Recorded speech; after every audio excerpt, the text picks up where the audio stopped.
шығып жатыр ғой. Бірақ ішкі бұлқыныс та бар да, мысалға өте қиын. Біз мына журналистер өздеріміздің мына қожайындарымызға қарамастан осы ауызбіршілікті болып бөлек мүмкін бір ұйым құрамыз ба, бөлек бір жекеда кездесіп тұрамыз ба ай сайын. Өйткені шын мәнінде өткенде мысалға Шахановқа біздің басылым қарсы материал жариялап, мысалға ешқандай ұпай оқырмандар арасында кереметтей бір ұпай жинады дей алмаймыз, керісінше бір өте наразылық көп болды. Шын мәнінде наразылық, ішкі наразылық та, редакцияның ішкі наразылығы да көп болды. Сосын оқырмандар тарапынан да біз естіп жатамыз. Шын мәнінде біз бұл мәселені айтамыз. Біз мысалға айтамыз, бұл ұят нәрсе, анау мынау деп, бірақ заказбен келеді. И мысалға жас журналистер бас тартады, жоқ, біз жазбаймыз деген сияқты, я.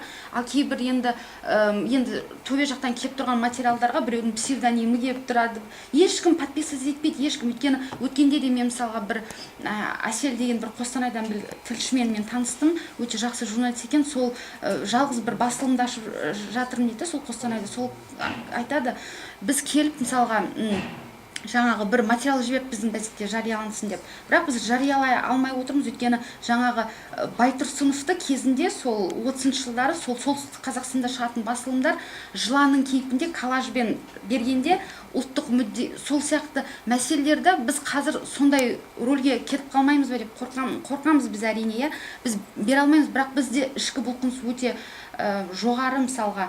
Сондықтан шын мәнінде осы журналистерге бір жағынан рухани көмек қажет, мысалға ішкі жағдайда да көп нәрсе болып жатады, кеңістік керек. Жеке дара біз өзіміздің оппозицияда жұмыс істейік, немесе билік басылымда жұмыс істейік, бірақ біздің ұлттық позициямыз бір да, бәріміз ұлт дейміз шын мәнінде.